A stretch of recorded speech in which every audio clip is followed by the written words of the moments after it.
What's up, guys? My name is DJ Swivel, and we're back for another week of Story Time. On this week's episode, we're going to be talking about Kanye West's Stronger, how the mix of that song came to be. But before we get started, hit that like button, subscribe, leave a comment, do everything you got to do. Let's dig into it. DJ Swivel, don't you tell us stories, DJ Swivel, don't make it cheese. What's up, guys? I am DJ Swivel, and we're back for another week of Story Time. This week's story is about, I guess persistence and, leaving no stone unturned. And it specifically involves the mix on the song Stronger by Kanye West. Okay. That album, Graduation, came out in, I want to say 2007. So this would have been my second year interning for Duro. And I remember we were working at Sony Studios, and Duro was asked to mix Stronger. So come to find out later, a number of engineers were asked to mix Stronger. But we'll get to that in a second. So I had worked with Kanye once before. With Duro, Kanye had produced a song for Fabulous and on DJ Clue's, I think The Professional 3. I want to say there was a Kanye record on there. But this was the second time I had worked with him and been in a room with him. And he brought the files to Stronger and also played us a number of songs. I remember him playing Good Life and literally just bouncing off the walls. And I thought that song was so incredible. It sampled Michael Jackson and, like the PYT sample. And I was like, and T-Pain was super hot at the time. And I thought that song was a smash. But of course, we're mixing Stronger, and that song was just a monster hit. Like instantly, the first time you hear it, even in the studio, you're just like, damn, this is going to be a big, big, big song. So anyways, we get started on the mix, and, we do, when I say we, I'm assisting. Duro does a version of the mix, sends it in, we get some feedback, does an adjustment, gets more feedback, does another adjustment. Then Kanye comes in, and he's like, man, the kick isn't right. And we're at Sony Studios, and I've mentioned in some other videos, Sony Studios at the time was like, everybody was there. When you pull up outside, it was just like every car you could imagine. It was such a large studio. I think there were 7 different rooms in there. And every big artist who was in New York at the time was working at Sony Studios. So Kanye and Duro and I were in one room. And Swiss Beats is in another room. And like Timberland's in another room. Pharrell had come by. It was like kind of everybody was there. And actually, I remember there's a photo. I can't remember who took the photo. It might have been like Lenny S. or I don't know. I can't remember who it was. But I remember there's a photo of Duro, Pharrell, Swiss Beats, and Kanye. And I was just like, and I was in the room for it. And I was like, wow, that's like a heavy hitter photo. But halfway through the mixing process, after a few versions went back and forth, Kanye was like, man, the kick drum isn't right. And so he brought Timberland in to change the kick drum. And I think he gave it to Swiss also. And I think Swiss tried a kick drum on it. And for some reason, he just was never happy with the kick drum. And he tried so many different ideas on it. And so we get through mix 5, mix 6, mix 7. I think we actually got up to mix 13. And I can go check this later. I've got the files somewhere. But I think we did about 13 mixes on Stronger. And, then we deliver the mix, all is good. I think it sounds great. But it didn't actually get used on the album. And when the album came out, I don't actually remember whose, it might have been like Anthony Kilhofer, or I can't remember who actually got the final mix on Stronger. But what I did come to find out is that Kanye hired 10 different mixers to mix Stronger. everybody had a shot at that song. And I know that we delivered about 13 mixes or more.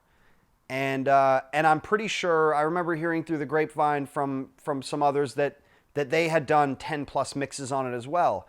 And so when you do the math on that, Kanye probably listened to about 120 to 150 different versions of that mix. Now that seems kind of crazy, right? Just like to spend that much effort to dial in a song that everybody acknowledged was great. Like the moment you heard that demo, you're like, wow, this is a hit for sure. But to hire that many engineers, and he's paying them all just to get that mix perfect. I thought that was the first time I'd seen anything like that, and it really opened my eyes to the amount of work that music can sometimes take. Sometimes music comes real easy. You sit down, you start playing something, you find the perfect sound, you play the perfect melody, the drums come together perfectly. Sometimes you can have an instant hit, perfect song in 10 or 15 minutes.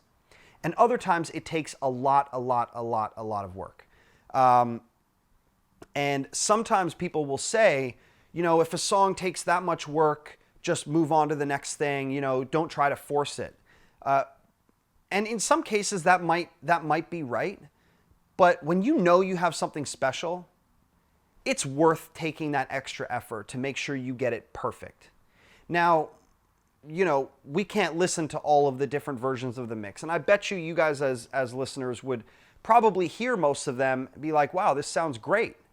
But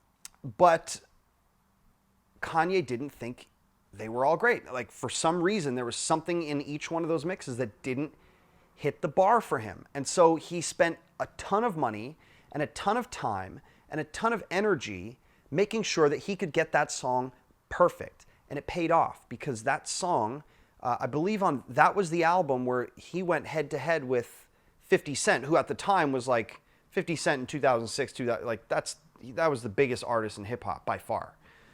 And Kanye was he was big, but not 50 Cent big and G-Unit big. And that was the album where they went head to head. They both released on the same date. I think 50's album was I want to say it was the Curtis album. Of course, Kanye Graduation. And Kanye sold almost 1 million copies in that first week. Off the back of Stronger, the lead single. And so it just goes to show that it's worth spending that extra time. When you have something special, if anything is not right in that, it's worth taking the extra time to make sure you get it perfect. For no other reason than the fact when you get it out, you're going to be able to live with it. And you're not going to nitpick it every time you hear it on the radio or every time you hear it in your car or at the club or wherever. And so Kanye really opened my eyes to the dedication and the work ethic required to really deliver a masterpiece. And he's had, in my view, so many classic albums. He's had at least, I think Kanye, in my view, has had probably 4 to 5 classic albums. I think College Dropout is a classic. I think Late Registration is a classic. I think Graduation is a classic. Beautiful Dark Twisted Fantasy, that was a classic. And I think 808s and Heartbreak was a classic too. And that's just my opinion. Everyone can have their own, and that's fine. Nobody's wrong. But regardless, even the ones that I don't think are classics were great albums. Like Life of Pablo, I thought had so many great moments on it. Yeezus had a ton of great moments on it. And so that's the type of work ethic that the elite artists put into their craft.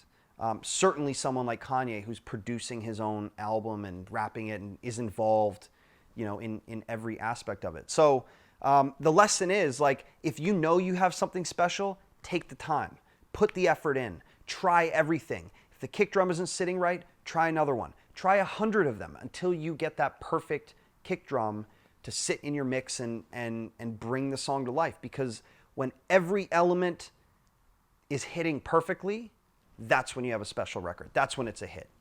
So that was something Kanye taught me early, just in the process of watching Duro mix that record and seeing how much back and forth it took to really get to the finish line. So anyways, that's a shorter story for this week, but something that was in the back of my mind and something I constantly think about when I'm working on my own songs. So hopefully that's a lesson that you guys can take with you when you're working on your own music.